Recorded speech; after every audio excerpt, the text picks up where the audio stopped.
Hi, I'm Lance Lambert. Thanks for tuning into the Vintage Vehicle Show. We are in Issaquah, Washington at the XXX Drive-In where the Northwest Classic Chevy Club is holding their Tri-Fi Chevrolet show. This is such a nice show, a lot of great cars, 55, 56, and 57 Chevrolets, the best in the country, are here today. You're going to get a chance to see these cars, meet the owners, hear some great music, so just do what I tell you to do every week. Kick back, relax, and enjoy the show.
Walking along at the car show, it is a beautiful day, beautiful cars, and one of the finest looking 1956 Chevrolets that I have ever seen is right there in front of me, owned by Mr. Jim Cooper. Jim, what a beautiful car. Thank you.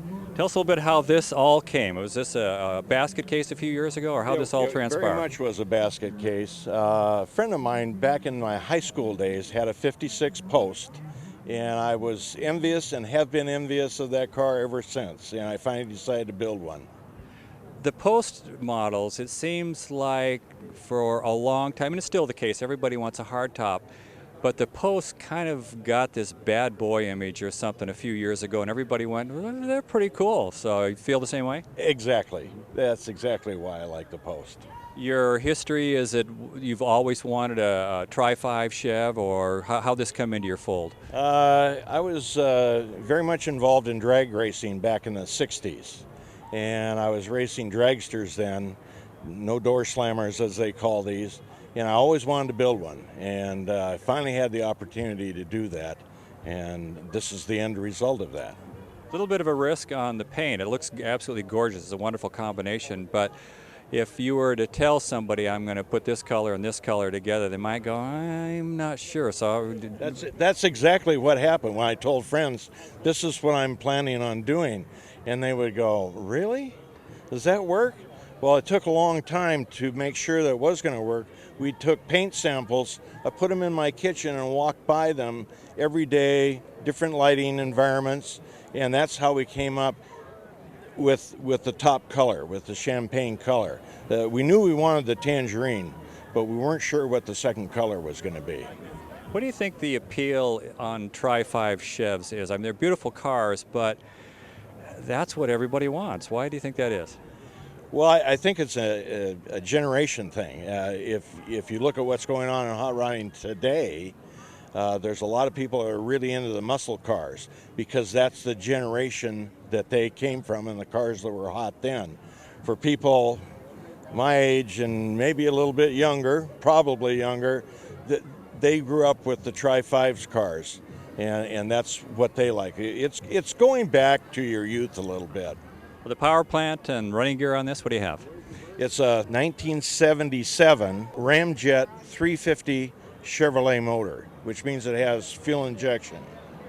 And then the transmission is a 700R, which has an overdrive. It's an all Chevrolet drivetrain. Well, thank you, Jim. It's a beautiful car, and thanks for talking to us on the Vintage Vehicle Show.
Tri-5 Chevs aren't all Bel Airs. You have Corvettes, you have pickup trucks. Well, we have an absolutely incredible 1957 Corvette here, owned by Mr. Jim Clark. Jim, tell us about this great car.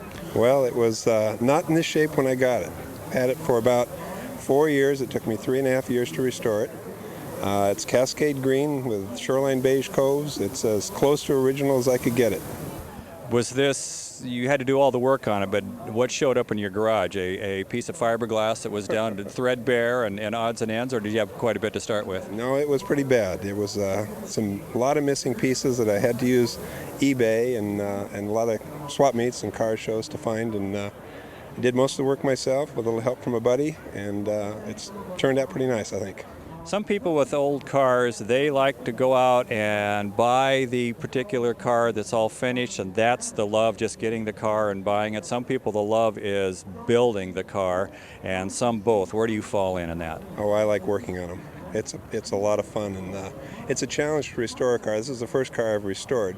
I built a couple of hot rods, but restoring a car is an entirely different game. So this has been a real learning experience for me, and luckily I had a good teacher.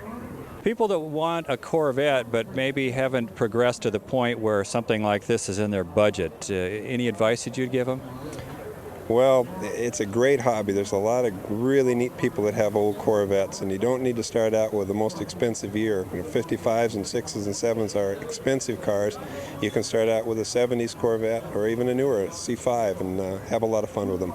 I've seen some of your cars from the past that you've owned. Where does this fall in as far as the fun factor? Well, I've always wanted a 57 Corvette. Always been my favorite car, and when this one became available, even in the condition it was in, I jumped on it, and this is going to be the fun car.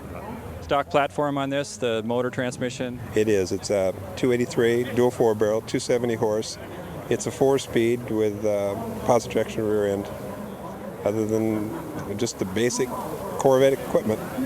In closing, now pay attention, because this is going to be a piece of advice. If you're interested in a Corvette, this is going to be a piece of advice that is so valuable. Jim, what should they know if they're going to restore a 57 Corvette? Don't mean to put you on the spot. Well, there's a guy named Dallas Haig who's a real treasure house of information and parts. He's been my mentor on this, and I'm glad that I know him. And he's probably the guy that you'd want to contact. And what's his name? Dallas Haig. Dallas Haig, you're going to be getting a bill from us for this plug. So thank you very much, Jim. Thank you.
Nancy Finelli, this is a very pretty 1956 Chevrolet. Tell us about it. Well, we've had it 25 years now. We had it restored about 12 years ago, and I really enjoy driving it. It's a fun car. It's a beautiful car, as you can see. This is 12 years on a restoration? Yes. Looks like it was restored yesterday. Yeah, it does. We keep it in a bubble. You have a Continental kit on it. That's not rare, but you don't see them that often. No, but it's a beautiful addition to the car. Really sold me the car. So it was there when you bought the car? Yeah, it was there.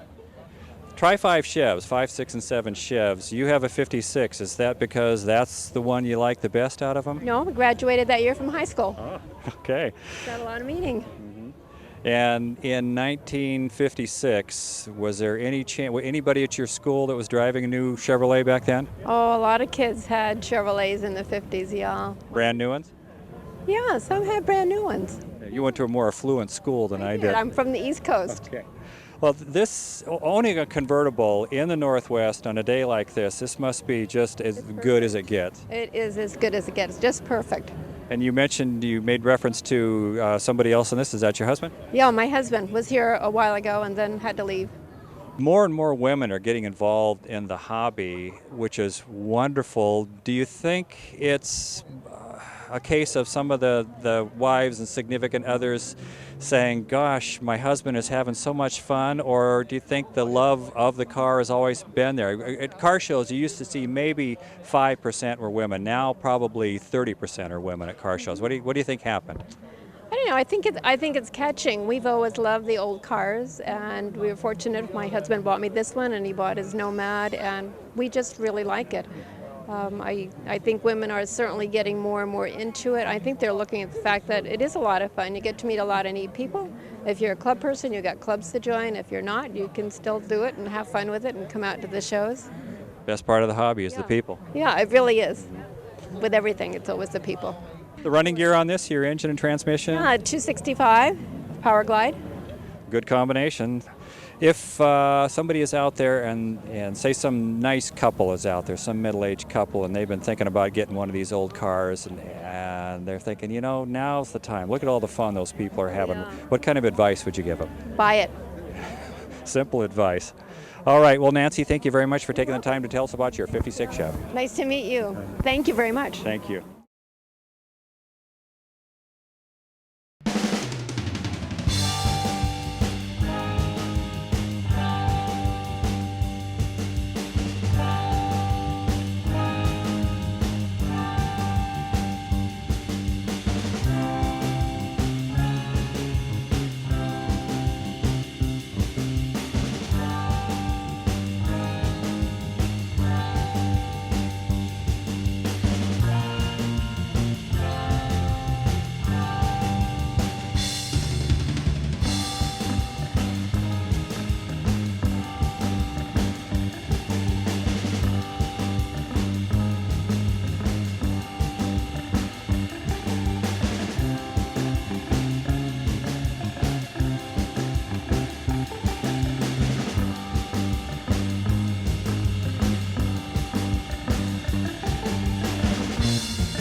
I like Cameo pickup trucks. One of my most fun adventures I ever had in high school was hanging out with a buddy of mine that had one. Well, here we have a very nice 1957 Cameo pickup that is owned by Mr. Dave Foreman. Dave, very nice truck. Thank you. And when you come to a 567 Chev show, it's not all Bel Airs. There's other things here, and a Cameo pickup would be one of them. Yeah, well, this is my first time here. Tell us how this came into your fold. Well, I bought this about 10 years ago out of Myrtle Creek, Oregon, and I drove it stock for a couple of years because it was a tri-power, 4-speed Cameo. And finally I got the urge and started taking it apart, and took 6 years to complete it. But here it is. So this represents a lot of late nights in your garage, pounding and banging and spraying and twisting. And It does all of that, yeah. Grinding and welding. clear up a mystery for me. On the side of these, it says 3124 Chevrolet. That 3124, I mean, everybody thinks of these as a Cameo, but what's the 3124? Well, the 3100 was a half-ton, 3200 was a 3/4 ton, and Cameo got the 24 designation. That's the 24 is unique only to the Cameo. So just as simple as that, a 24. Right. And I don't know why they picked the 24 number. Truck owners seem to be truck owners. You get into the truck loop, and a lot of guys just seem to stay there, or they start out in trucks, and that's all they want. What is the passion for trucks, do you think? You know, I don't know. I have a car or two, but I keep going back to trucks. I mean, it's something about the cab and the design that I just enjoy. The kind of the coziness of them is nice. Yeah, and you don't have a back seat to upholster. A little less expense that way. The back of these, the bed, they're actually fiberglass, correct? The sides are fiberglass, and the cover on the tailgate is fiberglass. And that's factory. That is factory, yes. The running gear on this? The running gear is all pretty well aftermarket. Starting with the rear end is a Ford 9-inch. And then it's got the Escalade transmission, and then we built a 434 Brodex motor and stroked it and put twin turbos on it. So performance on this is more than adequate. More than adequate. You have some hydraulics going on here. You have the hood that opens and closes. You have the bed that goes up and down. Tell us about that and how it works. Well, I've got a kind of a hydraulic background, and it's got 5 hydraulic features on the truck. And it's the tailgate, the bottom of the bed, the tonneau cover, the hood, and then the front end is adjusted hydraulically. It's got a Chrysler clip, and we adjust the adjusters hydraulically. And it came about, I built my first one years ago. I had an old Dodge, and I used top motors, and I ran the trunk up and down with it. And this is a kind of a refined one. We had all the cylinders made, and it uses 2 outboard motor leg pumps. So have you had any of those go out on you and left you stranded, half open, half closed? No, they're pretty functional. They're pretty trustworthy. And you mentioned you have a background experience in hydraulics. Have you ever used that as a pickup line at a party? Yeah, not yet. Not yet. Try it next weekend, all right? Okay. Okay, well, Dave, this is a beautiful Cameo. Thank you very much for being on the Vintage Vehicle Show. You're welcome. Thank you. Thank you. Usually I open interviews with saying something like, this fine gentleman, or this person who obviously has good taste in automobiles. Well, I have known this guy for years and years, Mr. Ted Polis, and to be honest, the only reason I really hang with him is he's got a really nice wife. And but Ted, we're going to let you be on the show anyway today. So thank you, Lance. Yeah. It's an honor. Yeah, and thank you for not beating me about the head and shoulders over the past few years. The day is young. Yeah. The day is young. Could happen. Well, you have a very nice, despite all my insults over the years, you have a very nice 55 Chevrolet here. Tell us how that came about. Well, 5-6 years ago, I bought it out of Kent. A gentleman named Tom Vasallo built the car in his garage, and my wife and I, Jack and I, just enjoyed it over the years. I've had the pleasure of being in Ted's garage, and everything is 55 Chevrolet there. You have models, you have pictures, you have pedal cars, you have everything you can think of. What is it about 55 Chevs that you find so appealing? I don't know. I need therapy. Well, this is pretty good therapy, owning one of these. Well, yeah, no, just 55. I always liked the 55, and whenever I can grab something with a 55, I'll do it. So you say this has a 502. No, this has got a 383 stroker. It's got a 502 now, I'm sorry. It's got a 502. 383 stroker, tell us about it. Well, we put a Mickey Thompson cross ram on it about 4 years ago. Tom Vasallo did that out of Kent. And then changed carburation, and that's about all we've done to the car since the last 5 years since we've had it. And you drive this. I see you at lots of shows. This isn't a trailer queen. No, doesn't. Trailer wants to do the Seattle Roadster show, and that was it. Your impression of, well, this is the world's largest Tri-5 Chev show. It's amazing that they pulled together so many cars here. There's almost 300 of them here. A wonderful event. What do you think of this event? Well, this event, I've been to this show 4 times already, getting larger and larger all the time. The cars are getting better and better, and that's why we just keep coming. Just keep coming. They're doing a good job. Future plans on this car? This car here is going to stay just like it is. My grandsons will probably get, Cole or Chase will probably get the car when I'm gone or too old to drive it. They're already eyeballing it. Yeah. You know, this he says when he's gone, and I've met his grandson, so this may be the last you see of Ted. He may no longer be with us in the very near future. They're working on it. They're working on it. Well, I think thank you. Thank you, Lance. All right. Good seeing you again.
Gina Edwards, I detect a real twinkle of pride in your eyes. You have a beautiful 1957 Nomad that I understand is just hot off the presses. It is. We finished it in July of this year. We being you and? My father. This is a real father-daughter project to get this thing on the road. What a great thing for a father and daughter to do. That's neat. We had a great time with it. This car has been in the family since 1979. My dad bought it just as a shell in 1979. I was a little tiny kid at the time. And it's been a dream that we've had for most of my life to get it going. So it's really neat to see it finished. 57 Nomads, has that been the top of your list for a long, long time? I'll be honest, a 55 Nomad has been at the top of my list. That's kind of where my first love was my dad's 55 Nomad. And someday I'd still love to have one.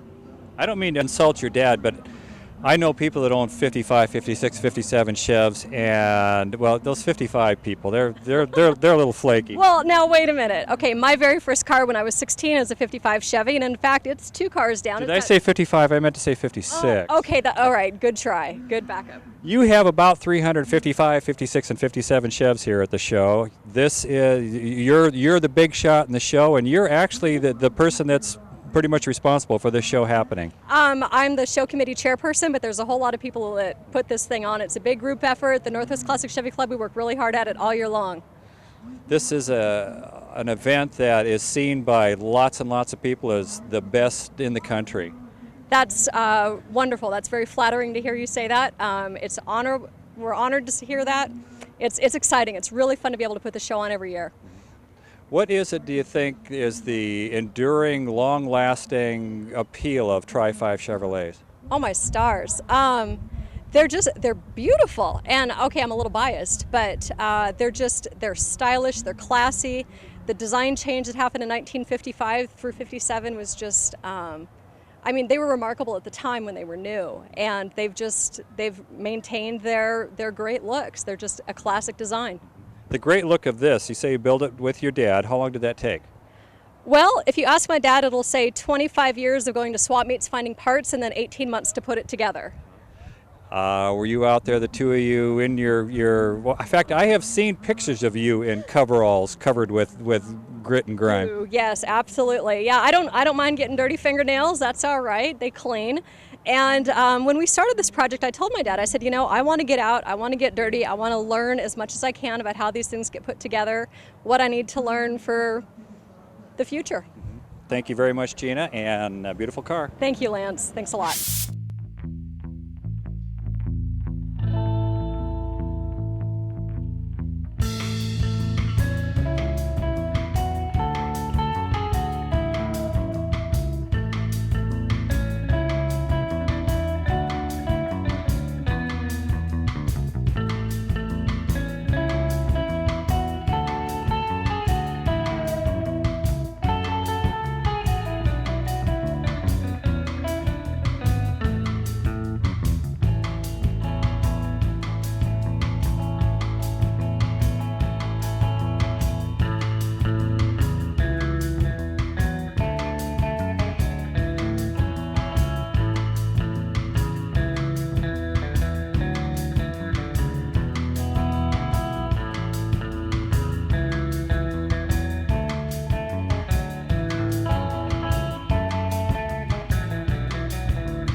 What a fantastic time we have had here in Issaquah, Washington at the XXX Drive-In, the Northwest Classic Chev Club Tri-5 show. Incredible car show, wonderful cars, wonderful people. We really enjoyed it. Thank you very much to the club. Thank you to all the members that really went out of their way to make this a great event for the Vintage Vehicle Show to come tape. And if you like this, then just tune in next week because we'll have something else great then. See you then. Bye-bye.